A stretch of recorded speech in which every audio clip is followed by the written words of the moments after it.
The topic today, three bodies, has been all-consuming for me to understand how this all works together. One of the things that we all experience, because we are independent people who are drawn to a spiritually progressive community, you're independent. You've been doing your own work, you read all your own books, you come up with your own answers. And so the question is, when you have all these different books, in fact, one of the things I like to do in classes is ask people the top 5 most important books they've had on their spiritual journey. And what is surprising is how few overlaps there are. There's always some overlaps, but it's amazing how unique we are in the books that really impact us. So the question always becomes, well, how does this all fit together? You have all these people who are passionate about their path, about this is the way it is. Well, how does it all work together? And that's what really these three bodies is about, is sort of how to integrate, oh, look at, there's 3 bodies. How to integrate all of these different aspects within ourselves and as the world.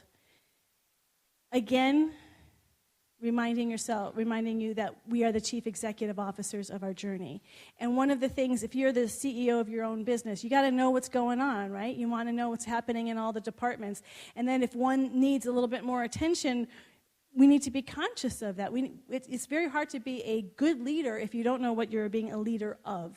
So that's what this talk is to bring clarity to our journey as CEOs, so that when we step up every day and make choices about our own path, we can do it more and more consciously, because this whole journey is about becoming more conscious on every level and dimension of our being. Do we have the chart that's coming up? There we go. Oh, wow, you're on it, baby. I love that. Thank you. We have 3 bodies. The causal body, which is the body of ideas. The energy body. Yogananda calls it the astral body. Some people call it the subtle body. I'm using energy body because I think we have a greater understanding of what that is. This is very subtle energy, though. It's not energy that inform. It's a higher energy. And then there's physical form. So the 3 bodies is we have our physical body, which is the surface body, really, and that body includes our mental, emotional, physical life. Then our energy body, which has multi-dimensions, and then our causal body. And then the non-dual body. So the causal body is on top of our chart, science and mind symbol. The subtle body is in the middle, the energy body, and the bottom is the physical. Last week we talked about the creative process. We'll be here all day if I go through that again. But if you are interested in how these all are integrated, please listen to last week's talk. But basically, the causal becomes energy, the energy becomes form. You have a new idea, causal idea, put it in, you start thinking of, think of peace. Peace doesn't have any images to it. That can seem like abstract thought, love, beauty.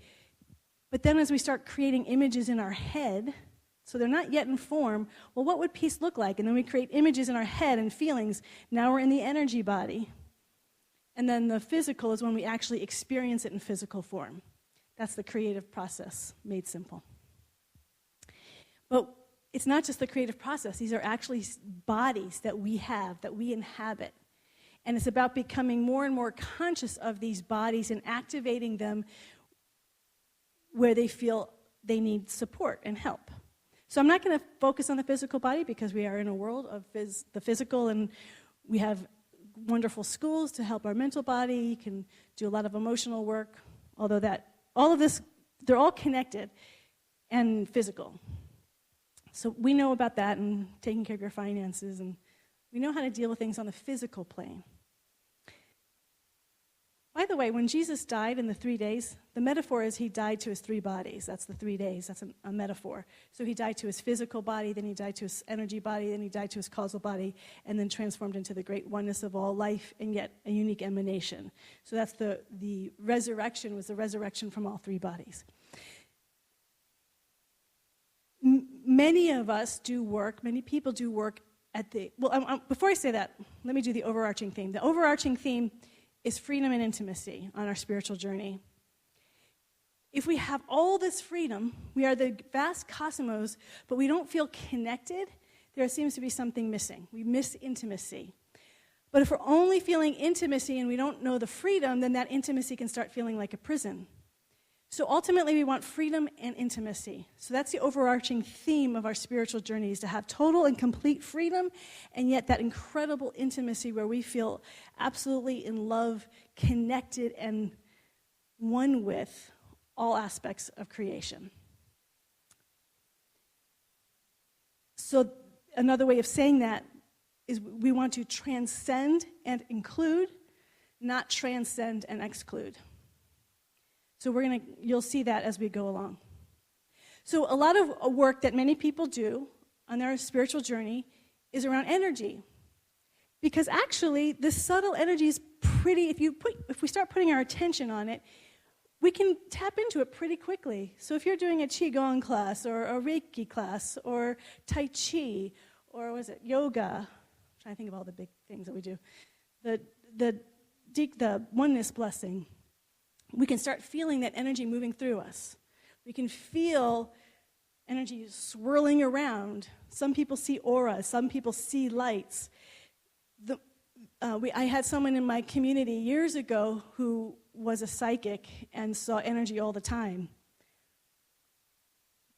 A side light, he actually worked for the CIA. They hired him to do this. Incredible stories as a psychic.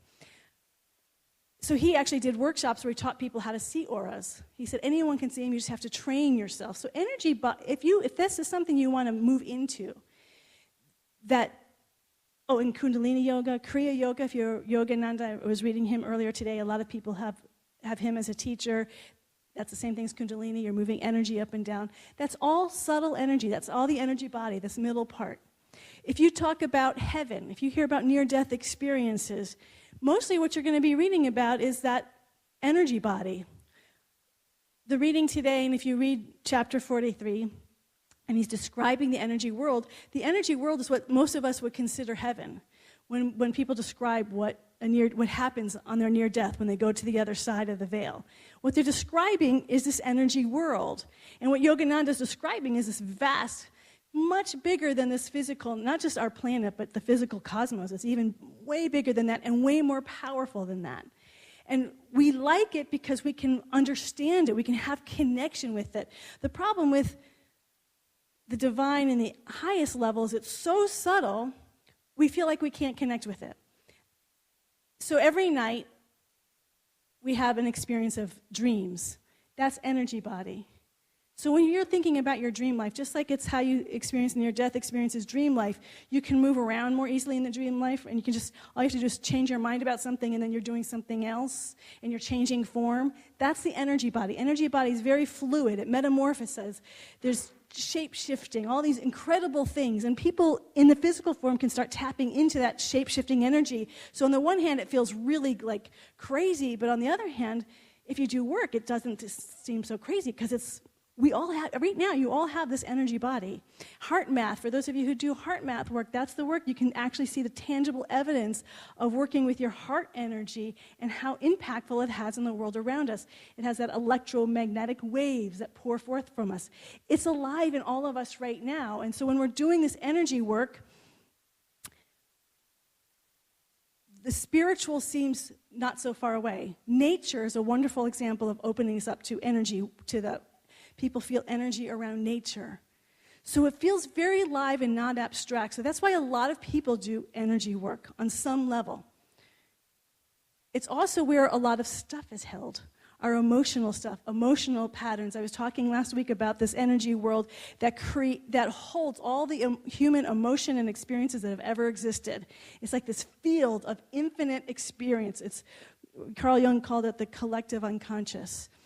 It's race conscious. It's got all those thoughts. So there's a lot of things swimming around there.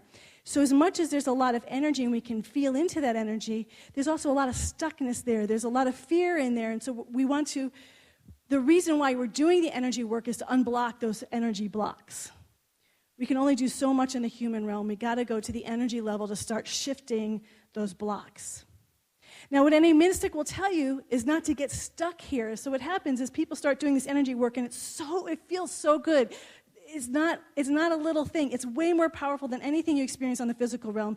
It feels so good, and it's so wonderful when you make those shifts and your energy's flowing. And what the mystics will say all the time is don't stay there. keep going into that higher level, into that causal level. So, for instance, Yogananda teaches Kriya Yoga, which is all energy work. But his purpose is not the Kriya Yoga, it's to break free of all these blocks so you can move up to the causal body. I'm saying up because it's on our chart, but it's actually behind, within. There's really no way to describe it, right? But it's there. You have your causal body, and you can't see it. That's like your deep dreamless sleep. You can't see it. You can't see if I talk about peace. You can't see. Peace is an abstract concept. Love is an abstract concept. Grace is an abstract concept. And the moment you try to put words or start creating in it, now you're out of the causal world. Because the causal world, you cannot, it doesn't have images. It doesn't have form anymore. So it's really hard to tap into, again, why we spend so much time in the energy body. But Yogananda was saying that we need to do this energy work so when we get to these higher levels, we can sustain them for longer periods of time. It's harder to sustain those higher mystical states if you have all this blocked energy if your energy body is really blocked, or you're really governed by its old habit patterns, its limiting habit patterns, because patterns get stuck in our energy body, as well as our physical form. So to do all that work so we can maintain these higher states of consciousness. One of the biographies I read, I just was thinking about this with bodies, because he was so inspiring to me, is Ueshiba. That's his last name. I don't know how to pronounce his first name, so I'm not going to say it. He's the founder of Aikido. And for some reason I was drawn to Aikido, and he's the founder of it. And he learned a lot of different martial arts. So he started with the more physical aspect of it. I think Tai Chi wasn't as aggressive. But martial arts, he started with that, but then he started really understanding this energy. He started working with a spiritual teacher who I think it's amazing. This spiritual teacher was getting so many of the same insights exactly at the same time in Japan that New Thought people were getting here in America in the early 1900s. I thought, wow, this was just pop. That once you get, there's one power, one presence. Once that idea starts coming, it starts coming all over the planet. So he's learning this spiritual philosophy from this guy as he's doing martial arts, and it's beginning to integrate in him, and he's really working with energy. And he says there's at one point, he said, where this divine being emerged of golden light and became him and revealed his golden body, his energy body. And the stories, I love the biography because the stories were just extraordinary of how he was using energy. And that for instance, there was a fight between him, he was in China, and a big-time martial artist in China who was Ueshiba was very short, very small. And this guy was big guy, master martial artist, and they did this competition. And Ueshiba did very little. He didn't have the strength, he didn't have the power, but he had this energy, and he completely flattened this guy. And if you've ever experienced energy, you know that's possible, because energy is so much more powerful than on the physical form. So he really got to the place where he knew this and used it and mastered it. So he was a master at the energy level, at the energy body, with his energy body. And people were drawn to him and were learning. And I think it's hard for some people to tap into the level he was tapped into, but the stories are extraordinary. But then even as he continued on, he started to become less interested in all the using the energy to, the philosophy of Aikido, it's something like, the idea is to unite with the other person, so to not only avoid harm, it's not attacking, it's all self-defense, to avoid harm, but also to prevent your attacker from being harmed too. How incredible is that? So you're aware of all of the energy, including the energy of your attacker, of the enemy. So he's working at a very high level now, so the energy level is getting more and more subtle to the point where he stopped doing a lot of the activity and would just sit in meditation. And he withdrew from the world a lot just because he was going into that causal realm. And when you start moving into the causal realm, there's less things happening. You just get quieter and stiller and more of the beingness. And he had worked so freely through all that energy that he could sustain those higher levels of consciousness for long periods of time. So that is a journey of awakening that we can take. And then from the causal, it's harder to talk about from the causal to the non-dual because we are now in the abstract. There aren't images, there aren't words, which is why it's hard to talk about. The middle part, the energy, is easy to talk about because it still has form. We can say, oh, that was so cool, that was amazing, lights were everywhere, it was swimming around, all these things. So another way to go, Buddhism is an example of where you just, and New Thought actually, the teaching that we're in, they tended to sort of skip the whole, we tend to skip the whole middle chart of the energy body, spending a lot of time there, and going mostly into causal body.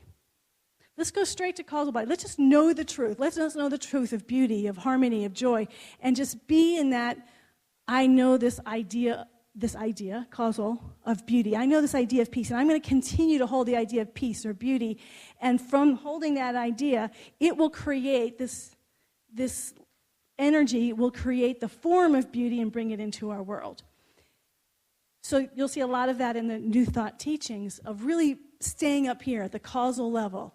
Turn away from the condition, it says. Anytime there's a condition we don't want, that seems unbeautiful, that seems unharmonious, that seems like full of lack and limitation, turn away from the condition, turn away from the form, and go straight up to causal. Don't get caught up in the patterns. Go straight to causal. Causal is first cause. It's first cause. It arises. It is completely pure. It has no baggage. It doesn't have, this is all, the energy follows the idea. So if the idea is pure, it's free from all past precedent. There's no habit patterns. It's free of all the opposite. So duality exists in form, duality exists at the energy level, but duality does not exist at the causal level. So it's love with no opposite. It's beauty with no opposite. It's goodness with no opposite. It's abundance with no opposite. So the more pure we can get in that highest subtle state, and to really get how subtle it is, that's your deep dreamless sleep. You can actually stay awake. There's a part of you that can stay awake during your deep dreamless sleep and know that there's stuff happening, but it's so subtle that the human mind usually can't pick it up. But that's where we're going at the causal level. It's not just really high thinking. It's beyond thoughts. It's still a thought, but it's beyond our mental thoughts. So that's where we want to go a lot of times in New Thought. In Buddhism, it's the same idea. Buddhism, when we were talking about Buddhism, it was a very hard thing to talk about in terms of religion, because religion is usually talking about the physical form as well as the energy body. There's a lot of stuff you can talk about, but if you're at the causal level, it's hard to have a lot of words for it. But it's this idea of the witness, of the just pure being. So you have mindfulness meditation, you have Zen meditation, which is non-dual, which is our circle, which is free from any object, any form. It just is. It's this isness, and the witness you can never see. The witness that's witnessing you now. Just like beauty, the idea of beauty you can't see. The moment you come see it, you have an image, and now you're an energy body. So it becomes a place of incredible freedom. And that's why people practice these teachings. Why people love mindfulness meditation, or Zen meditation, or New Thought, because it gets free of all the stuff. This is the energy body in the physical form is full of stuff. And when we move to those higher levels, we become free of all of it. And it feels really, really good. And it's a really high and noble place to be. And this is the place where the mystics say to live from. And this is where I got confused for a little bit on my journey. Maybe none of you have, but I did. So I'll share my confusion. Because what I discovered is it was actually fairly easy for me to move into that state of causal realm. When I practiced mindfulness meditation with other practitioners, I could go to that state pretty quickly, to the vast spaciousness, to this incredible freedom, and it's a lightness of being, and there's joy, and there's this giggle. There's just, I don't know, it's like your heart's giggling. It's just this pure joy. There's nothing to limit you. There's nothing to be afraid of anymore. There's no baggage. It's just open and available, and everything is good, and it feels great. And in fact, you'll hear New Thought writers say that when you're in that state, you can't see anything wrong because you're in such a high state. You don't see, oh, that's bad or that's good, because you're vibrating at such a high level that you literally do not see the suffering or the pain in the planet because you're only seeing with what they say is God's eyes, with these eyes that have no duality. If you're seeing with eyes that have no duality, you're seeing the purity of what's behind. You're not seeing the surface of the story. You're seeing what's real behind the surface of the story. So you're never caught up in the story. That is total and complete freedom, and it's wonderful, and it's joyful, and I love the freedom of it, but I still felt this lack of intimacy, this lack of connection, this lack of, it always felt like a part of me was missing. And so I couldn't stay in the practice of mindfulness meditation. I'm not saying don't do it. I'm just saying for me, this was a problem because I was feeling disconnected. And what I recognized it was, if you're not doing work at the other levels of your body, so this is the CEO part of your journey. If you're not doing energy work, if you're not doing work on even your form, on the physical form, those higher levels can be what integral theory says, transcend and exclude. Ken Wilber calls it disassociation. That you're vibrating so high that you actually disassociate from the energy body, all the stuff of the energy body, all the stuff of the human form, all the challenges that come along with living in the physical world and living in this energy body. So we become disconnected. We're only living from this total freedom, but we haven't integrated, we haven't included our energy body and our physical body. I don't know if you know people who like that. There are people who just love to sit in meditation. Everything's fine. Everything's wonderful. I just feel it. And there's a truth to that. They're not lying. At that level, everything is fine. But you also want to say, and there's this energy body, and there's this physical body, and we have to address those too. And that's what we call spiritual bypass. Spiritual bypass is when you go for the transcendent, but you exclude all this other stuff that's happening and pretend it's not happening. You can do that, and sometimes we need to do that when we're healing, by the way. When it just gets so exhausting, all this stuff, and you can't really heal it because you're just too in it, so you need to break free from it. And it's that freedom, and staying in that freedom for a while allows you to go back and do the work. Because now you have some freedom. You're not owned by the energy blocks and the patterns. You're not owned by what's happening in the physical realm. So none of this is bad. What the talk here today is about is to recognize where you are on your journey and what is needed. Are you feeling so trapped in your physical world, in your energy body, that absolutely, you need to spend time, and a lot of time, up in that pure causal realm where there is no opposite. You just need to hang out there and get space and open up and know that there's nothing to be afraid of, and to know that everything is always already okay. There's nothing out of place, to really start embodying your causal body and to spend time there. Is that where you're needing on your spiritual journey? Or are you feeling free enough that you can go into your energy body and really start working through those energy blocks, those energy patterns that are no longer serving you? And I'm talking also about your journey, but we have energy blocks as a culture, as a community. Do you feel called to work on the energy blocks that are happening in the world around you? These perpetual patterns that we do as human beings that create suffering and pain for other human beings. Is that a place where you're feeling called to do your work? She was called the Mother. Sri Aurobindo had as a Hindu guru in the 1900s, and he appointed this woman called the Mother as his next in line. And she actually took over while he was still alive, and then she was the leader once he left. And she did almost all her work on energy level. She was very clear. So during World War II, she was working energetically. She was fighting energetic battles, was how she would. Dark energy that was stuck. She would spend hours and hours just in meditation doing energy work. That was her calling. So it wasn't just for her own healing, it was for other people's healing as well. What was happening in the global culture. It was during World War II and how she was working energetically. She's worked when there was some story of a plague in Japan. And so she started working with disease and health energetically. And she would talk about all this work she would do energetically. So I want to say that because this isn't just for ourselves. You're the CEO of your journey. Maybe you need to be only working on yourself right now. Only you can decide that. There's no right or wrong to this journey. What I love about it with the circle, ultimately being the fulfillment, the non-duality of the world, is they're striving, but the striving is just to get where you already are. So there's no right or wrong. There's just being conscious of where you are, what is calling you, trusting the inner infinite love intelligence within your being to guide you what you need to be doing. And maybe you need to be working on the physical plane. Maybe just paying the bills is challenging enough, so you need to focus on that. You can access these other higher planes, energy body and causal body, to help you pay those bills, but you still have to address it. You can't just ignore it. I need to address these issues. I need to address physical world issues. And they're all interrelated. And that brings us to intimacy. Intimacy is when we start to really become conscious that we are these three bodies right now. You are a physical body, you are an energy body right now, and you are a causal body. And the more we are conscious of that and integrate them within each other, because they're all impacting each other.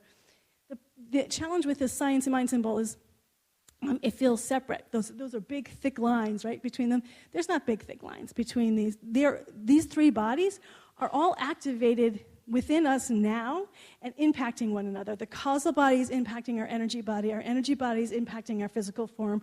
Our physical form, how we're experiencing it, is impacting what we are experiencing on the energy body. Our energy body impacts how we experience the causal. That's why we do energy work, so we can open up to the causal without as much stuff. We can actually feel and sustain at the causal level longer and higher with less stuff blocking us, because we're doing this energy work, because we're dealing with energy patterns. So these are all intimate aspects of our own journey, and the more we become conscious of these three bodies that we are and how they are playing with each other, and are we being kind with all aspects of our bodies? Are we being kind? Are we being kind with our energy body? Are we being kind with our physical body? Are we being kind in our attention to our causal body and giving attention to all of these? And what we also start to then recognize is that begins to impact our relationships with other people. We are social beings. We like to be with other people.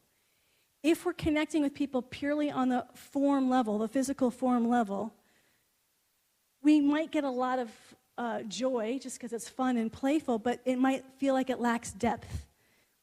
I want greater intimacy. I want to feel more connected. When we say that, what we're saying is, I want to start feeling an energetic connection with people. I personally think that's why these classes like yoga and qigong and Reiki classes do so well, is because people are connecting at the energy level. You're rarely doing these classes by yourself. Very few people are learning qigong or Reiki in a room solely by themselves. They're in a room with all these other people, and you're feeling the energy moving around. That is a deeper intimacy than just sitting around talking. Ultimately, both work.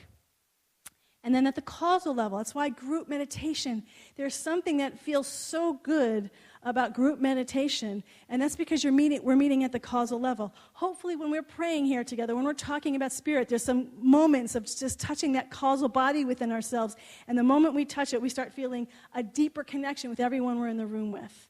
When we're meditating, we feel a deeper connection with everybody in the room with, but you can't verbalize it. You can't really say, well, this is what I'm feeling, because then immediately you're out of the causal. But when you're in that state and in that meditative state, it feels so good. There are so many times where I'm meditating with a group of people, and I just don't want it to stop. I'm like, the stuff that's supposed to follow feels so much less than being in meditation, because it's so pure. That connection is so deep. So ultimately, when we're looking for intimacy, really deep, rich, authentic intimacy, we want to be able to touch people with other people physically. We want to feel their humanness. We want to feel their vulnerability. We want to feel their human journey. Spiritual bypass is when people pretend I don't have any problems. I got it all together. You automatically know that there's a wall up and you're not connecting with them on the human level. We want to feel connected with other people on their human journey, to know that you're not alone in your struggle, and when you're happy. There was a great quote by Mark Twain: joy is something that needs to be shared with others. Because when we feel joy, it just expands. When we have something that's great that's happened in our life, we can share it with others. So we want to feel that human connection. We don't want to just go straight to spirit sometimes, because we want to feel that. We want to feel that energetic connection, and we want to feel that causal connection. And when we feel that with any one person, when we hit all three of those three bodies with somebody else, whether it's a intimate partner, whether it's somebody in your spiritual community, whether it's just someone you meet on the street, just suddenly, for some reason, you are just connected, causally, subtly, and physically, you're going to feel immediate intimacy. And an intimacy that lacks depth, richness, and fulfillment. And if you're doing your spiritual work so you're also feeling free, completely joyous because that intimacy doesn't feel like bondage. It feels like it's this incredible awakening to becoming more of who you already are. So the truest intimacy is about becoming more of who we are, not less of who we are. It's not about making ourselves smaller to fit into a relationship. It's about becoming more fulfilled and more big in who we are. Is that making sense? So that's our spiritual journey of knowing our own journey, physically, energetically, causally, where our spiritual work is right now, where our work has been in the past, where it is right now, and where we want to do work in the future. And as we continue to become more and more intimate and in love and in passion with ourselves, everything we want from a mate, we're doing for ourselves. We're respecting ourselves. We're listening to ourselves. We're caring and attentive to ourselves. We do not abandon ourselves. If we betray a promise that we've made to ourselves, we ask for forgiveness, and we're kind to ourselves. We do all the things that we want in intimate relationships with ourselves, on the physical level, on the energy level, on the causal level, and we start to experience more of that dynamic externally. And we experience what I have, and I mentioned this last week, as a minister, I started in 2000, the number one conversation, more than any other conversation that I have with people, is about intimacy. People are starving to feel intimate. I read something on the news about loneliness is an epidemic now. People are experiencing a sense of loneliness and isolation today in higher numbers than they ever have before. Because we're looking sometimes to a virtual world to fulfill us, which doesn't really fall into physical, energetic. It can, causal.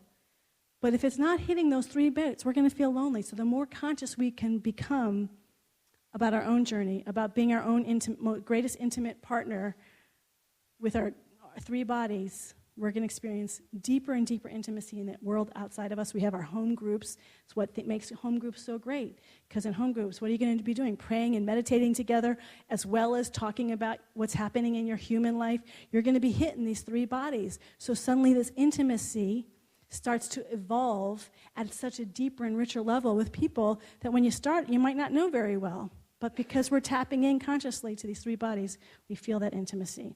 That's what's available to us all. And that is your three bodies. With me? So tap in this week. You're the CEO of your journey. Where are you? Where are you on all these bodies? Are they intimate with one another? Are they kind to one another? Are you kind with all your bodies? Are you listening? Are you listening? Are you listening? And then after you listen, are you responding? Are you giving are you offering assistance and help? And as you continue to love yourself and not betray yourself, you'll find that mirroring back to you in the world outside. Let's pray. So when we pray, just to talk about what we're doing, we're using words, which are the human form as well as conceptual images. But it's to get into the causal body. So as I'm praying, if you lose track of what I'm saying, that's a good thing. Because that means you're moving into another realm within yourself. The words are the fingers pointing at the moon. They are not the moon themselves. So as I go into prayer, I'm using these words, but it's to open all of you to the extent possible to move to a place that's beyond words. So as I pray, I invite you to let go of what I'm saying. Let go of holding on to the words themselves and let that which is greater than the words to pervade your being, okay?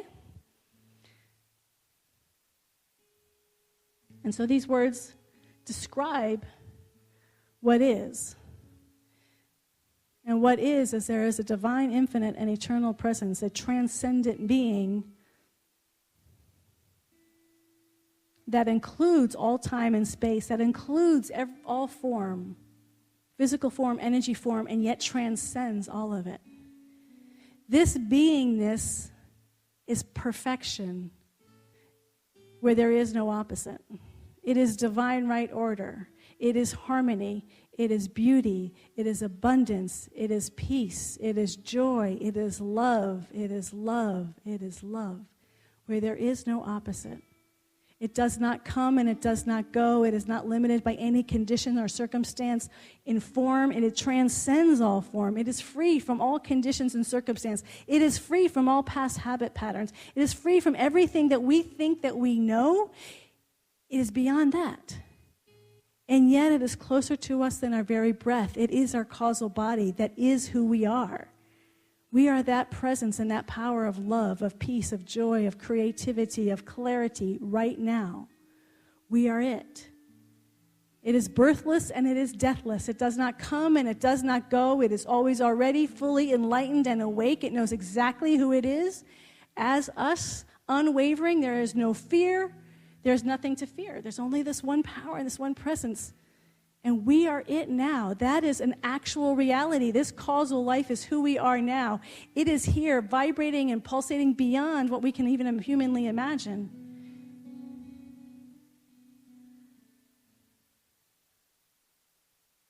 It has no words. It has no images. And yet it is more real than the chairs in which we are sitting. It is more real than any word that I can speak here today. And it is who we are. We don't make it happen. We don't need to change anything. We don't need to fix anything. It is who we are now. And as we claim and accept this, we see and know that this oneness, this beauty, this harmony, this grace, this peace, as we allow its creative imagination to form itself in these energy ideas, these ideas with images and feelings and thoughts and this creative intelligence that is wanting to form beauty and peace and harmony and grace and love and abundance and beauty and health and wholeness on every level and dimension of our physical, emotional, and mental bodies in this human form. And so we just say yes to it. We allow this beautiful purity of these causal body to be made known in our energy body, to break free old habit patterns in our energy body that are now ready to let go of. We're ready to let go of these old patterns. These patterns that we think that we are limited to, they are gone. They are dissolved because of this word, this idea that knows that it knows that we are absolutely free. If we choose to be free, we are free. And we allow that freedom to cultivate this new energy body, this new way of being energetically in the world, in our vibrational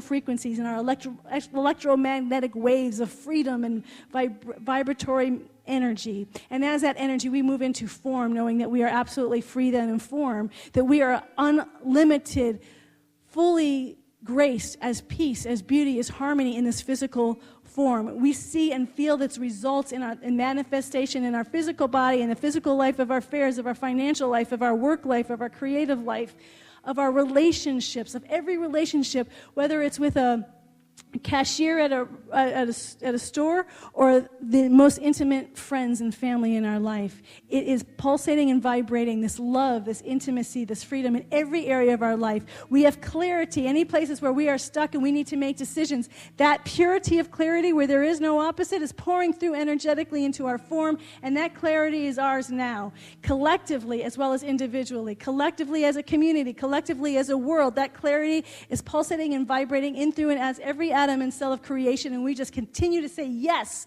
yes, yes to the power and the force of this causal energy, which is all power, which is the source of all life. Yes, the freedom, the energetic waves are allowing and saying yes, yes, and there is new life on earth. There is new life on earth as it is in heaven, as it is in that causal realm. It is here now. It is alive. Is it awake? As each and every one of us. Thank you, God. Thank you, God.